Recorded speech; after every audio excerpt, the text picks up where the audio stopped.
আর্কিওলজিস্টরা আজ পর্যন্ত প্রায় হাজার হাজার মমি উদ্ধার করেছে ইজিপ্ট থেকে। এটি সূত্র অনুযায়ী মিশরীয়রা প্রায় 70 মিলিয়নের বেশি মমি বানিয়েছিল। অবশ্য তার বেশির অংশ লুট হয়ে গেছে। তবু মিশরীয়রা যে শুধু মানুষের দেহ মমি বানিয়েছিল তা নয়, তারা বিশেষ বিশেষ জন্তুদেরও মমি বানিয়েছিল। তার মধ্যে একটি হলো কুমির।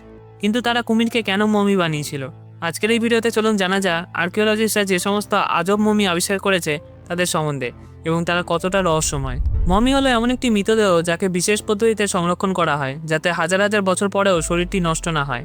সাধারণত এই প্রথাতেই সবচেয়ে বেশি দেখা যায় প্রাচীন ইজিপ্টে, যেখানে মানুষ বিশ্বাস করত মৃত্যুর পরও মানুষের আত্মা আবার শরীরে ফিরে আসতে পারে।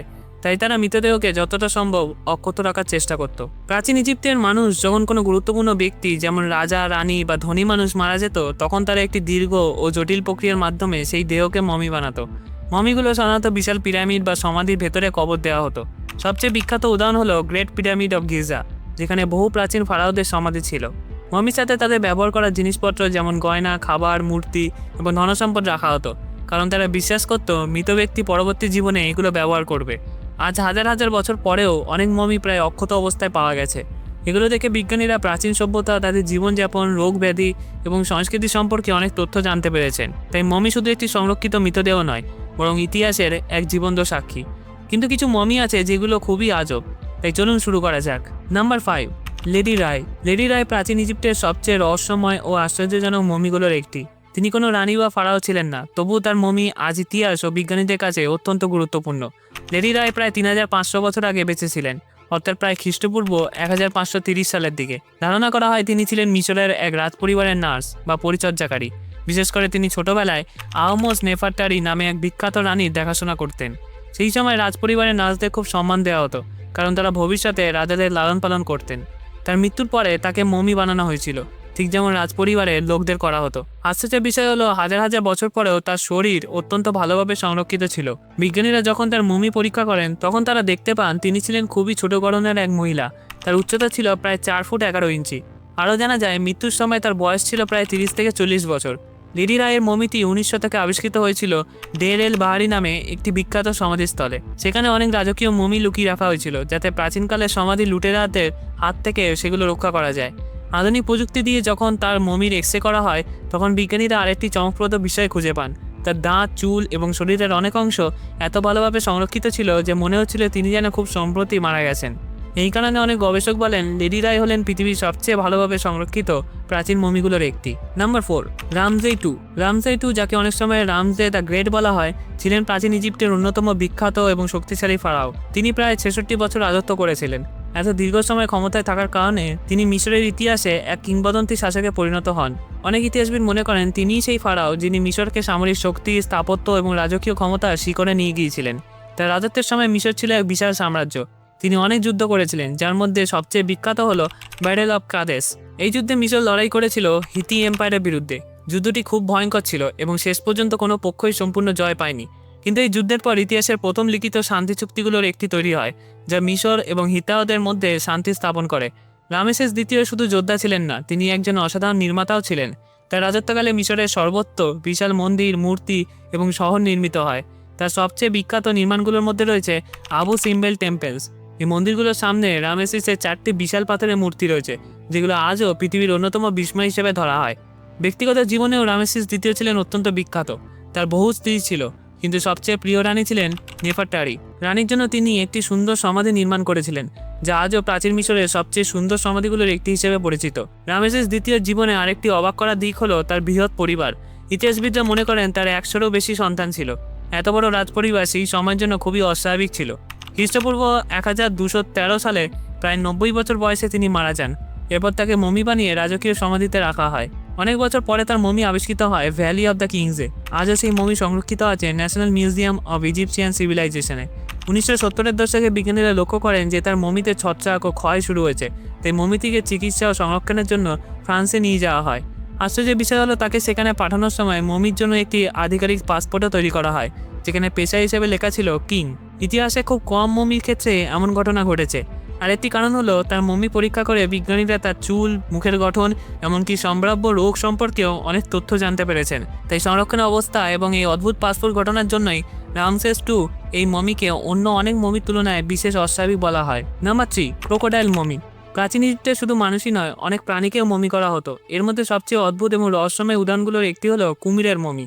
মরুভূমির বিভিন্ন মন্দির ও সমাধি থেকে শত শত কুমিরের মমি পাওয়া গেছে, বিশেষ করে নীলনদের আশেপাশে এলাকায়। কিন্তু কেন মিশরীয়রা কুমিরের দেহকে মমি বানিয়েছিল? প্রাচীন মিশরীয়রা কুমিরের সাধারণ প্রাণী মনে করতো না। তারা বিশ্বাস করত কুমির হলো দেবতার প্রতীক। বিশেষ করে সোবেক নামে দেবতা ছিলেন, যার মাথা ছিলেন কুমিরের মতো এবং শরীর ছিল মানুষের মতো।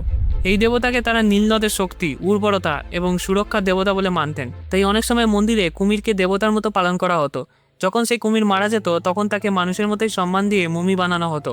কিন্তু কুমিরের মমি অদ্ভুত হওয়ার কারণে শুধু এইটুকু নয়, অনেক প্রত্নতাত্ত্বিক খননে দেখা গেছে কিছু কুমিরের মমির ভেতরে একটি নয়, অনেকগুলো ছোট কুমির বা ডিম রাখা ছিল। আবার কিছু মমি খুলে দেখা গেছে ভেতরে আসলে সম্পূর্ণ কুমিরই নেই, শুধু হাড়ের টুকরো বা খড় দিয়ে শরীরের আকৃতি বানানো হয়েছে। বিজ্ঞানীরা মনে করেন সেই সময় মন্দিরে দেবতার উদ্দেশ্যে উৎসর্গ করার জন্য অনেক মানুষ কুমিরের মমি কিনত। চাহিদা এত ছিল যে কিছু পুরোহিত বা কারিগর তাড়াহুড়ো করে নকল মমিও তৈরি করত। আরেকটি অদ্ভুত ব্যাপার হলো, অনেক কুমিরের মমি পাওয়া গেছে কমম্বো টেম্পেলের কাছাকাছি। এই মন্দিরটি বিশেষভাবে দেবতা সোবেকের জন্য তৈরি করা হয়েছিল। এখানে প্রত্নতাত্ত্বিক শত শত কুমিরের মমি খুঁজে পেয়েছেন, যেগুলো হাজার বছর পুরনো হলেও এখনও কাপড়ে মোড়ানো অবস্থায় আছে। এই কারণে কুমিরের মমি প্রত্নবিদদের কাছে খুবই অদ্ভুত এবং গুরুত্বপূর্ণ, কারণ এটি দেখায় প্রাচীন মিশরীয়রা শুধু মানুষকেই নয়, তাদের ধর্মীয় বিশ্বাসের সাথে যুক্ত প্রাণীকেও একইভাবে সম্মান দিত এবং পরকালের জন্য সংরক্ষণ করত। নাম্বার 2, মাড মামি। মাড মামি বলতে এমন মমিকে বোঝায় যাকে সংরক্ষণ করার জন্য শরীরের চারপাশে কাদা বা মাটির মতো একটি শক্ত আবরণ তৈরি করা হয়েছিল। এটি খুবই বিরল একটি পদ্ধতি, কারণ প্রাচীন মিশরে সাধারণত মৃতদেহ সংরক্ষণের জন্য লিনেন কাপড় দিয়ে মোড়ানো এবং ন্যাট্রন লবণ দিয়ে শুকানোর পদ্ধতি বেশি ব্যবহৃত হতো। কিন্তু কিছু ক্ষেত্রে দেখা গেছে মৃতদেহের চারপাশে কাদা বা মাটির একটি স্তর লাগিয়ে তাকে শক্ত খোলসের মতো বানানো হয়েছে। এই ধরনের একটি বিখ্যাত উদাহরণ পাওয়া যায় লুক্সর অঞ্চলে, যা প্রাচীন ইজিপ্টের একটি ঐতিহাসিক এলাকা। পুরাতত্ত্ববিদরা যখন একটি পুরনো কবর খনন করছিলেন, তখন তারা একটি মমি খুঁজে পান যার চারপাশে শুকনো কাদা দিয়ে তৈরি একটি শক্ত আবরণ ছিল। প্রথমে তারা ভেবেছিলেন এটি হয়তো সাধারণ মাটির জমাট, কিন্তু পরে গবেষণায় জানা যায় এটি ইচ্ছাকৃতভাবে তৈরি করা হয়েছিল। মানবামি কেন এত অদ্ভুত বা অস্বাভাবিক বলে মনে করা হয়, তার কারণ হলো মিশরের মমি তৈরির ইতিহাসে এই পদ্ধতি খুব কম দেখা যায়।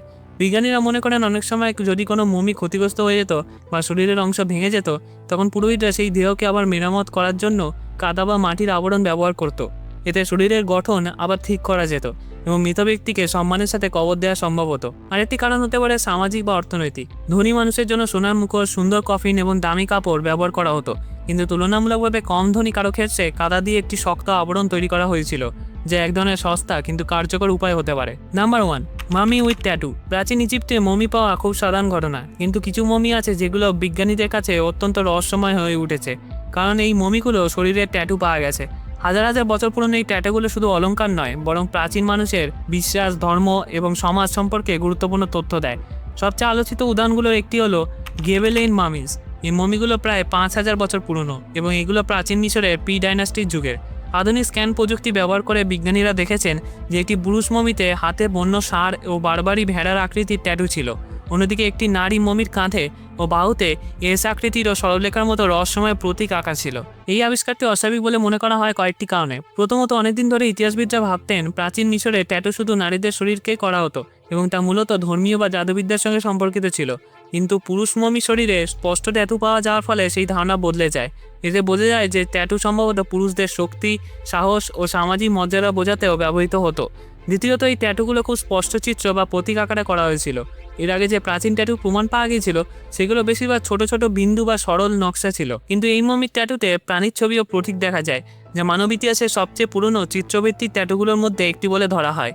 আরও একটি গুরুত্বপূর্ণ বিষয় হলো এই ট্যাটুগুলো খালি চোখে সহজে দেখা যায় না। বিজ্ঞানীরা ইনফ্রারেড ইমেজিং ব্যবহার করে এগুলো আবিষ্কার করেন। এর ফলে বোঝা যায় যে প্রাচীন মানুষ শুধু ট্যাটুই করতো না, তারা ত্বকের ভেতরে রং ঢুকিয়ে এমনভাবে নকশা করতো যাতে বহু হাজার বছর টিকে থাকে। এই কারণে প্রাচীন ইজিপ্টে পাওয়া ট্যাটু করা মমিগুলোকে খুব অস্বাভাবিক এবং গুরুত্বপূর্ণ মনে করা হয়। এগুলো শুধু একটি মৃতদেহ নয়, বরং প্রাচীন মানুষের পরিচয়, বিশ্বাস এবং সংস্কৃতির এক রহস্যময় জানালা। এই ভিডিওটা যদি ভালো লাগে তাহলে এই ভিডিওগুলো দেখুন। চ্যানেলটা অবশ্যই সাবস্ক্রাইব করবেন। আশা করি ভালো লাগবে। ধন্যবাদ।